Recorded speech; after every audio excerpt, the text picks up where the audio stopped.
Ahora nos enlazamos con mi compañero Mario López Peña, quien se encuentra en el edificio sede de la Suprema Corte, quien nos tiene el reporte de lo que resolvió este jueves el máximo tribunal del país. Adelante, Mario, con tu reporte.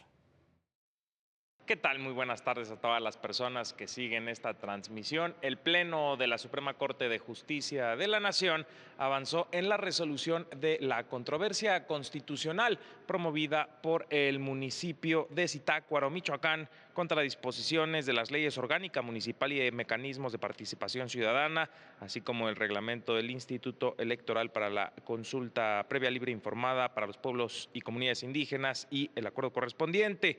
En esta sesión se declaró el sobreseimiento respecto de los artículos 73 a 76 de la Ley de Mecanismos de Participación Ciudadana y del Reglamento de Consulta Indígena. Escuchemos parte de los argumentos. Pues considero que el municipio no tiene interés legítimo para impugnar los artículos 73 a 76 de la Ley de Mecanismos de Participación Ciudadana ni del Reglamento de Consulta Indígena emitido por el Instituto Electoral de Michoacán. El Pleno de la Corte continuará con el análisis y resolución de este asunto en la próxima sesión pública. Recordarle a la audiencia que en esta controversia constitucional se analizan disposiciones relativas al autogobierno indígena y a la consulta previa. Es pues lo que resolvió el Pleno de la Corte en la sesión de este jueves.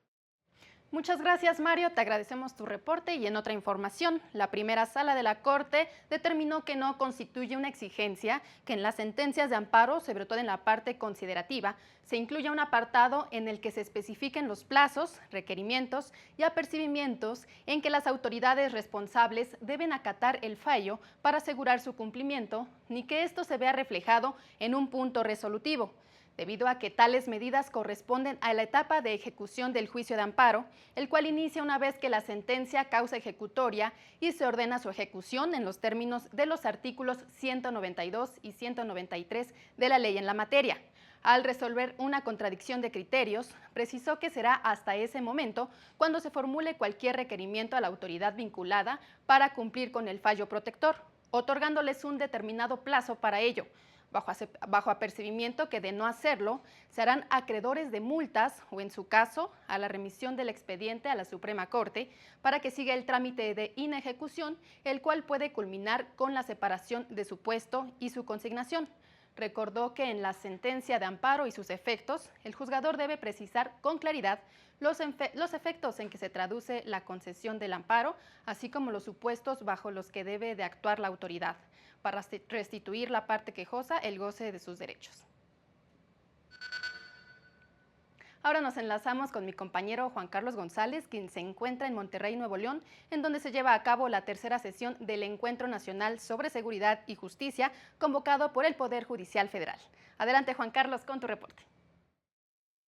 Hola, ¿qué tal? Te saludo desde el Colegio Civil del Centro Cultural Universitario aquí en Monterrey, Nuevo León, donde se lleva a cabo la tercera sesión del Encuentro Nacional para una Agenda de Seguridad y Justicia, al que convocó la ministra presidenta de la Suprema Corte, Norma Lucía Piña Hernández. En la inauguración, la ministra Ana Margarita Ríos Farjat refrendó el compromiso del Poder Judicial de la Federación para continuar trabajando en la construcción de un México más justo e igualitario. De ahí la importancia, dijo, de este evento en el que participan personas juzgadoras, operadores del sistema de seguridad y justicia, académicos e integrantes de la sociedad civil, tanto de Nuevo León como de Coahuila y Tamaulipas. Escuchemos. Este encuentro regional representa una oportunidad única de identificar de manera amplia e incluyente, reitero, subrayo, los temas que de manera indispensable deben estar en una agenda plural y democrática de seguridad y justicia para nuestro país, en la que las personas jóvenes sean consideradas como este eslabón fundamental en ella, en la creación de su propio porvenir. Y es que ninguna agenda integral de seguridad y justicia puede diseñarse ni implementarse si no es de cara a la sociedad, y a una sociedad con ánimo constructivo, una sociedad optimista, una sociedad que sume. Funcionarios judiciales de esos 3 estados felicitaron al Poder Judicial de la Federación por la realización de este encuentro nacional que se realizará en 14 sedes en total. En este momento están por concluir los trabajos en las 18 mesas en las que los participantes identificaron las problemáticas que hay en materia de seguridad y justicia en esta región del país y propusieron soluciones de forma colectiva. Es la información que tenemos. Muchas gracias, Juan Carlos, por tu reporte y los detalles, por supuesto, a las 8:30 de la noche. En otra información, la JUFED manifestó su preocupación por la iniciativa de reformas a los artículos 129 y 148 de la Ley de Amparo, presentada por Morena en el Senado, a limitar la concesión de suspensiones provisionales o definitivas con efectos generales en contra de leyes expedidas por el Congreso de la Unión, pues vulnera los derechos de acceso a la justicia y no discriminación, ya que de aprobarse se afectaría a grupos vulnerables, pues se daría un trato desigual a quienes, aún no habiendo acudido al amparo, sean afectados por una ley que posteriormente a su análisis resulte contraria a la Constitución. La norma impediría a los jueces, tal y como lo mandata el artículo 1 constitucional, aplicar en beneficio de las personas el principio de progresividad de los derechos humanos, los cuales deben aumentar y no disminuir. Recordó que la segunda sala ha determinado que el juicio de amparo permite a los juzgadores establecer si se han violado o no derechos humanos, así como decretar la suspensión de una norma con efectos generales para que no sean aplicadas en perjuicio de las personas. La JUFED, con pleno respeto a la división de poderes, llamó a los legisladores para que la iniciativa se apegue a los parámetros constitucionales y convencionales al tratarse de un cambio trascendental a la protección jurisdiccional de los derechos humanos. En otra información, el Comité contra la Desaparición Forzada de Naciones Unidas mantiene su preocupación por los bajos índices de judicialización de casos de desaparición en México. Esto lo aseguró Juan Pablo Albarán Alencastro, integrante de este comité. Por la persistencia a nivel, sobre todo, de las judicaturas estatales y un formalismo procesal tal vez excesivo en casos que son muy delicados y que requieren una actuación más proactiva, ¿no? Menos documental. En conferencia magistral subrayó el papel del Poder Judicial respecto a la protección de la información sobre este grave fenómeno. Vale la pena decirlo en un contexto en que ha habido un proceso de revisión del Registro Nacional de Personas Desaparecidas y No Localizadas y unas decisiones que han sido cuestionadas por los propios colectivos de víctimas de la sociedad civil por parte del Poder Ejecutivo. Es importante que el judicial tenga la capacidad, pero sobre todo la seguridad de entrar, si es menester, a defender la integridad de la información levantada. Destacó las diversas interpretaciones de la Suprema Corte Mexicana frente a la desaparición forzada de personas en el país, entre ellas la decisión de 2021 que reconoce el carácter vinculante de las acciones urgentes emitidas por el comité.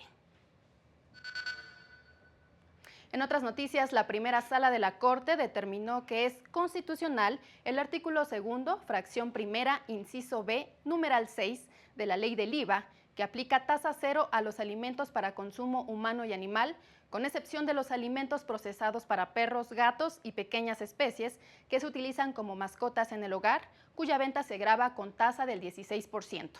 La sala destacó que la norma no viola el principio de legalidad ni de equidad tributaria. Es proporcional y no grava la propiedad de perros, gatos y especies pequeñas que se utilizan como mascotas en el hogar, sino la venta de alimentos procesados para este tipo de animales.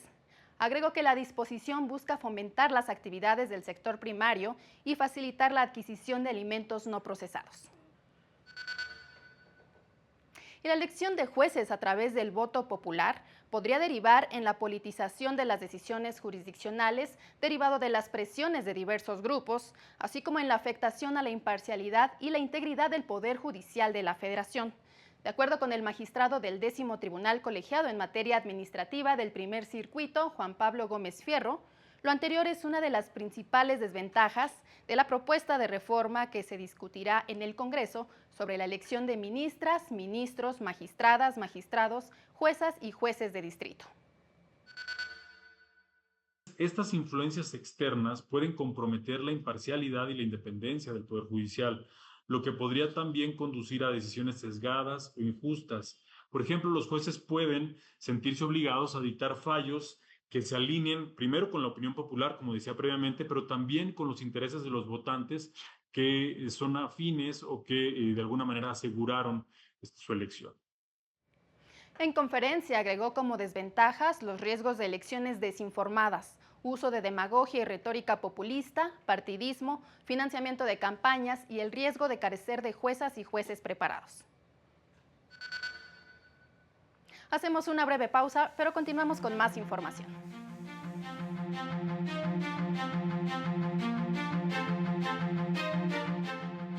Al regresar, el Tribunal Electoral confirmó acuerdo del INE que descartó aprobar un protocolo para combatir la desinformación en las campañas.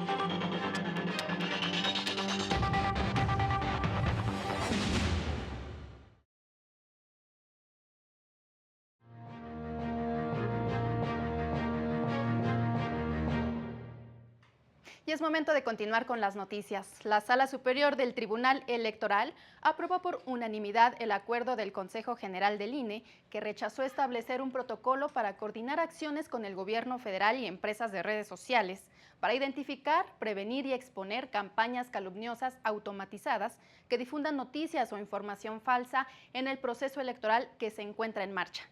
El acuerdo fue impugnado por el partido Morena, argumentando que el INE tiene la obligación de vigilar que la ciudadanía participe en elecciones libres de desinformación o noticias falsas.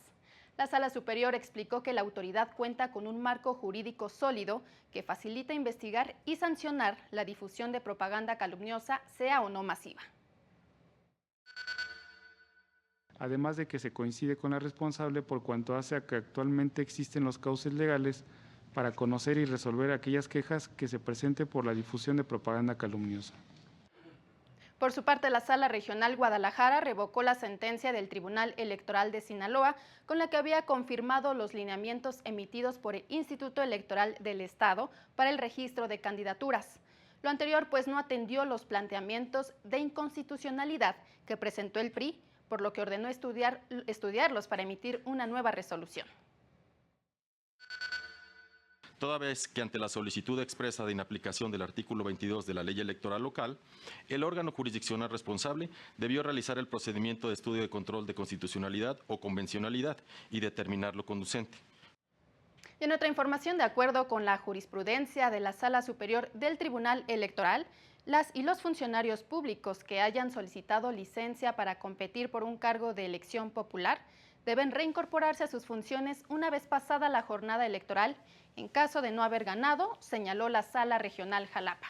Lo anterior al revocar la resolución del Tribunal Electoral de Chiapas, que había instruido a un aspirante a la reelección de presidencia municipal del Ayuntamiento del Porvenir reincorporarse a su cargo hasta que concluyera la etapa de declaratoria de validez de la elección, lo que a consideración de la Sala es una medida restrictiva de su derecho a ser votado.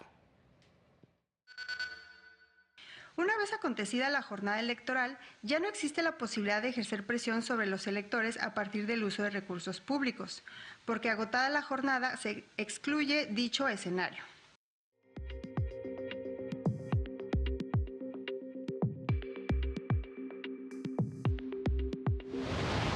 El Consejo de la Judicatura Federal y el Poder Judicial de Yucatán pusieron en marcha un proyecto de interconexión y digitalización para modernizar el proceso del juicio de amparo, con el objetivo de eliminar los envíos físicos y las notificaciones en papel.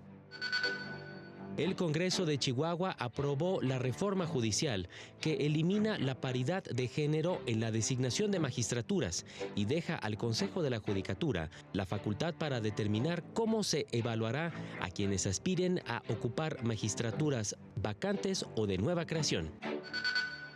El magistrado presidente del Poder Judicial de la Ciudad de México, Rafael Guerra Álvarez, aseguró que el órgano judicial capitalino ya es el más grande del mundo, derivado de las materias que ha sumado a su jurisdicción, de acuerdo con la Organización Internacional de Magistrados.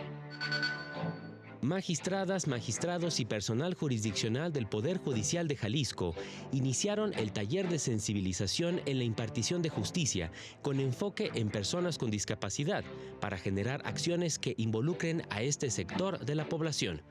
Para el canal del Poder Judicial de la Federación, Jesús Daza. Y la doctora Catalina Pérez Correa, integrante de la Junta Directiva de la Defensoría Pública, participó en una charla con el personal de la Delegación de Nuevo León en torno a la política de drogas y la manera como se prueba el delito de posesión de estupefacientes. Durante la sesión, compartió resultados de diversas investigaciones que evidenciaron el impacto en las mujeres procesadas por delitos contra la salud. Por su parte, las personas defensoras y asesoras jurídicas presentes participaron con planteamientos y preguntas relacionadas con sus labores.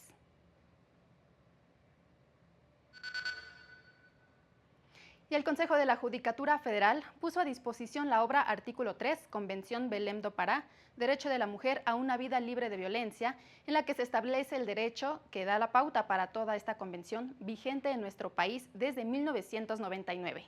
Entre otras cosas, señala que la discriminación por razón de género inhibe seriamente la capacidad de las mujeres de ejercer sus derechos humanos y que cuando se viola el derecho de la mujer a una vida libre de violencia, también se violan sus derechos a la vida, a la integridad física, psíquica, moral, a la seguridad y a la dignidad personal. Así, el derecho de las mujeres a no ser sometidas a actos o prácticas violentas o discriminatorias no debe ser menoscabado ni por el Estado ni por particulares. Puede encontrar esta y más obras sobre derechos humanos en el sitio web del Consejo de la Judicatura Federal.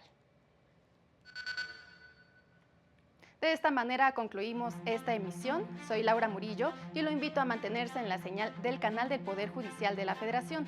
Siga a las 19:30 horas nuestro avance informativo y a las 20:30 horas el noticiario nocturno. Reiteramos el agradecimiento por su atención. Hasta la próxima.